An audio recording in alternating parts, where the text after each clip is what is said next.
matin. Dimitri Pavlenko, vous recevez ce matin le médecin infectiologue Robert Sebag. Bonjour docteur.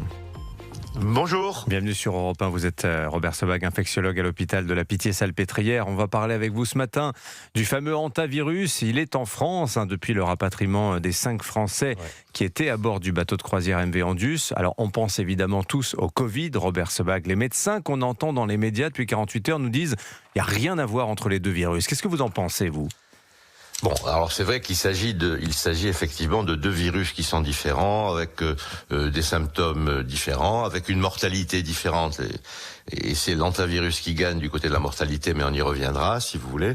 La différence, c'est que le coronavirus, on ne le connaissait pas. Il était absolument neuf, et tous les infectiologues connaissent la famille des hantavirus, même si on n'a pas vu dans notre vie de nombreux cas.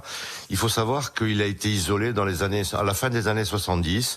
Et qu'on avait commencé à voir la symptomatologie pendant la guerre de Corée. Il se passait des choses avec les soldats américains dans les années 50, et qui avaient des fièvres hémorragiques, qui avaient des troubles rénaux, la fameuse souche euro-asiatique, et il s'est appelé hantavirus. On l'a appelé hantavirus quand on a isolé ce virus, parce qu'il y a une petite rivière qui coule entre la Corée du Sud et la Corée du Nord. C'est juste un peu d'histoire, si vous voulez, pour expliquer le nom d'hantavirus.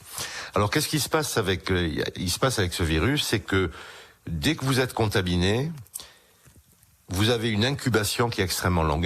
Et toute la problématique que nous rencontrons aujourd'hui, c'est cette durée d'incubation, qui peut aller, si vous voulez, au moment où vous êtes contaminé, où le virus rentre dans votre organisme, et l'apparition des symptômes, ça peut aller de 15 jours jusqu'à 6 semaines.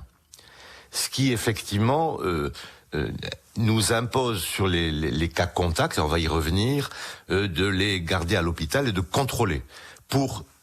L'objectif majeur, c'est de casser les chaînes de contamination. Et aujourd'hui, tous les cas que nous avons, qui soient en France, il y en a un petit peu en Europe, il y aurait 10 cas dans le monde aujourd'hui prouvés d'hantavirus, sur cette souche HAND. Je rappelle ça. Si vous voulez, tout est dans on est toujours sur le bateau et l'avion. Il n'y a pas eu d'autres cas en dehors de ça. Donc le milieu que nous avons aujourd'hui, et c'est pour ça qu'il faut casser ces chaînes et contrôler les cas contacts, ils sont là.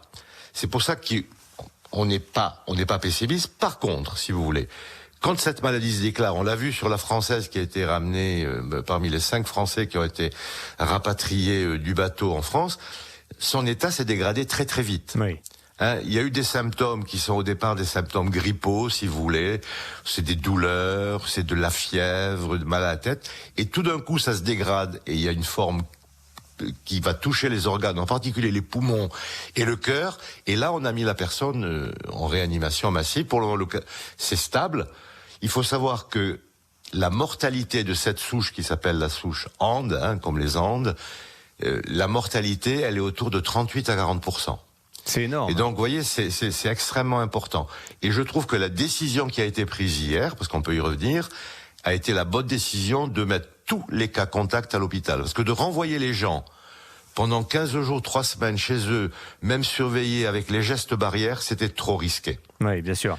Et c'est la question qu'on peut se poser vraiment. Donc là, la décision des hospitalisés de les contrôler régulièrement va éviter, si vous voulez, qu'il y ait de nouvelles contaminations et qu'on entre dans un cercle vicieux. Donc une vraie quarantaine, en l'occurrence, vu cette durée d'incubation très longue que vous nous avez décrite. Très concrètement, comment il se transmet cet hantavirus, les choses à faire, les choses à ne pas faire? Est-ce qu'il y a des personnes aussi qui sont plus à risque que d'autres? Vous savez, comme dans toutes les maladies virales infectieuses, effectivement, si vous avez un système immunitaire pour telle ou telle raison, qui peuvent être liés à l'âge, système immunitaire qui est le système de défense de l'organisme, si vous voulez, l'obésité, des maladies, des comorbidités, du diabète, des maladies cardiovasculaires, effectivement. Alors, la transmission, vous savez qu'au départ, c'est auprès des rongeurs. Et d'ailleurs, le patient zéro, qu'on appelle, qui est mort sur le bateau, on sait qu'il était ornithologue, il allait beaucoup dans les forêts, qu'il aurait visité une déchetterie dans le sud de l'Argentine, et dans les déchetteries, il y a beaucoup de rongeurs. Donc les déjections, les fesses, les urines, les salives, les déjections de rats, de rongeurs, si vous voulez, vont sécher. Il va y avoir une sorte de vaporisation. Ils vont aller dans une poussière et vous êtes contaminé en inhalant effectivement ces particules. Il y a les particules virales dans ces résidus de rongeurs. Donc ça, c'est comme ça. Et après, le virus est dans votre organisme. Vous pouvez, si vous voulez, résister, mais il y a très très peu d'immunité collective. C'est un virus qu'on connaît pas beaucoup. Bien sûr. Il y a quelques cas par an. Il y a eu une épidémie en Argentine en 2018. Mais d'homme à homme, il y a une centaine de milliers de cas dans l'année, mais pas toujours des cas graves. Mais d'homme à homme, vous nous conseillez de reporter des masques. On parle à nouveau des fameuses gouttelettes de salive qu'on projette tous quand on parle. Effectivement, vous avez raison. Il peut se contracter comme ça par voie respiratoire, gouttelettes de salive. Mais aujourd'hui, je répète, c'est uniquement les cas contacts qui sont importants. On pourrait s'inquiéter si un cas contact, pardon de parler comme ça, était contaminé. Oui. Aujourd'hui, et ça c'est bonne décision, je le répète, les cas contacts vont être surveillés à l'hôpital. Là, j'étais très très craintif, si vous voulez, sur les personnes qu'on ramenait chez eux, parce que là, on n'est jamais certain que les gens vont respecter les gestes barrières. Vous nous l'avez bien les gestes barrières, vous l'avez dit, on les connaît malheureusement. Le masque FFP2, bien sûr, se laver les mains. D'accord. Dernière question, très rapidement, Robert Sebag. Est-ce qu'on n'aurait pas dû laisser les personnes qui étaient sur ce bateau à bord? Pourquoi ce choix de l'OMS de les faire débarquer, de les rapatrier chacun dans leur pays?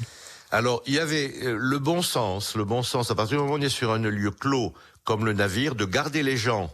Alors bien sûr, dans des cabines différentes pour pas qu'ils se contaminent, et effectivement, mettre le bateau dans un port avec des infrastructures sanitaires autour, et aller régulièrement tester les gens, vérifier les gens qui donnent...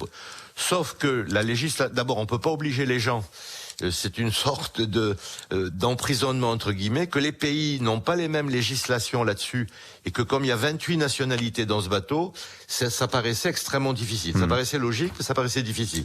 La seule crainte qu'on a aujourd'hui, c'est que vous avez des gens qui sont en Espagne, aux Pays-Bas, en Afrique du Sud, en Australie, aux États-Unis, qui a des cas positifs, et qu'on a disséminé un petit peu le nombre de patients à travers les pays. Donc il faut être certain que tous les pays qui ont aujourd'hui des gens qui sont positifs et qui ont été en contact avec le virus pratiquent les mêmes règles de protection que nous pratiquons dans notre pays. Merci Robert Sebag d'avoir été avec nous ce matin sur Europe 1. Je rappelle que vous êtes infectiologue à l'hôpital de la Pitié-Salpêtrière. Bonne journée à vous.